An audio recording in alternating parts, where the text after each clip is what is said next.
Dawn again, and welcome back to my channel. So I wanted to make a quick video. I went to the protests in Austin last weekend, and it dawned on me that a lot of people may be wanting to go to protest feeling a certain type of way about it based on what they see in the media, maybe have some concerns or something like that. So I wanted to make a quick video based on my experience of going to the protest here in Austin.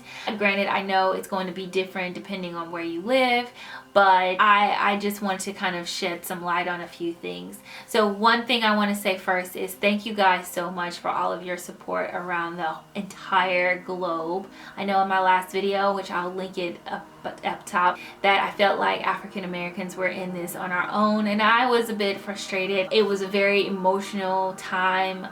A lot has happened since then, and I just want to say thank you guys from all over the world for showing your support, getting out just to face racism and have your voices be heard. Racism and prejudice is not just a United States issue. It's an issue that affects millions and millions of people all over the world. Power is in numbers, so the more that we can get on board, the better. What I'll say, just kind of chiming in on what the media has been displaying in terms of, you know, the rioting, the looting, and all of this kind of stuff. And I'm not going to get on here and condemn that type of behavior, but what I want to say is, you guys, I think it's important for us to get out there and protest. You know, one of the things that I told myself is I was like, hey, you're going to get out there, and the first sign of, you know, getting tense or things starting to change, head home. And that's exactly what I did. I was out there for about a couple of hours. I filmed some footage. I'll drop it in here.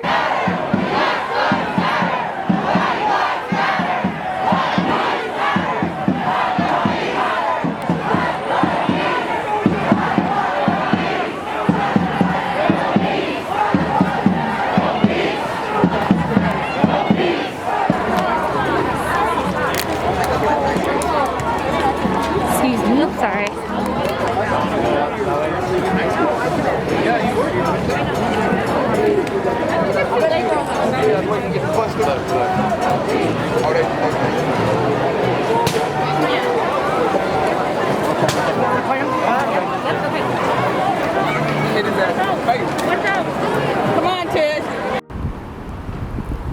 Hey guys, so I had to cut the live off because my battery's going dead, and things started to get a little tense with the crowd. I heard some popping noises, people started running, so I think that's a wrap for me. I mean, you can kind of see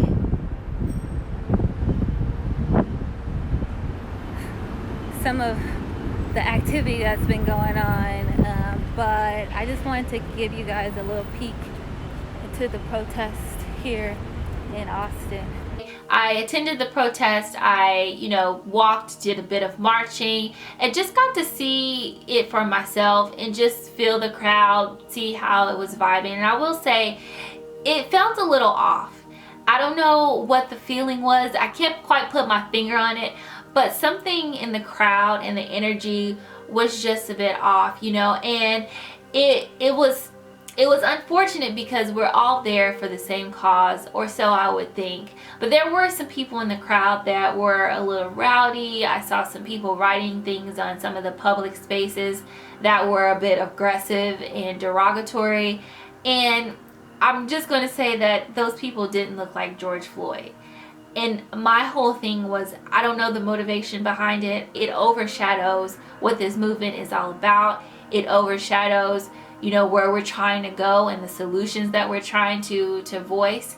And it's just, I don't know if it's done intentionally to distract. You guys, just be aware of that when you go to these protests. I know there's protests in London that are coming up. There's protests in all other countries. I saw Berlin, I saw New Zealand, Canada. It's just awesome. But don't let what you see here in the media put you off of going out and protest. You know, obviously you want to, you know, keep your ears and eyes open and be aware of what's going on. Also pay attention to the people that are around you. And one thing I will say is video footage is powerful. Film, you know, document these things, because a lot of these people, like I said, that are being part of the problem, the public needs to know what those people look like and who they are, so they can then be punished accordingly. But I say, you know, go out and document your experience, participate in the protest, be a part of the solution. Don't just stand by idly and ignore what's going on. Get involved, whether that's voting in your local elections. Make sure you're getting involved with the decisions that are being made in your community.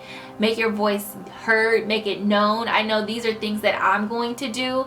The protest was just one part of it, but I'm like, how do I implement this in my day-to-day? You know, I want to educate myself. I want to be aware of what's going on in my community, what impacts me, what impacts other people, has a negative impact on my community. How can I help? What are our options? And so I think that's really important.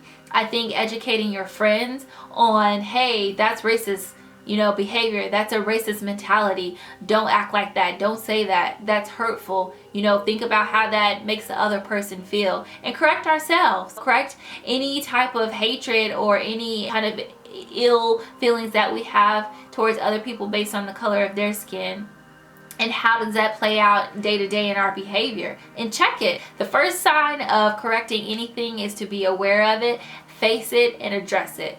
And so those are a couple of things that I'm doing as an individual. You know, that's what I have control over, and that's where I'm going to focus and put my energy, and just kind of putting it out there. Maybe those are some of the things that you can do as well. But I just wanted to send you guys love and light, and thank you guys so much for all that you're doing around the world. We hear you, we see you, we appreciate it. And until next time, bye guys.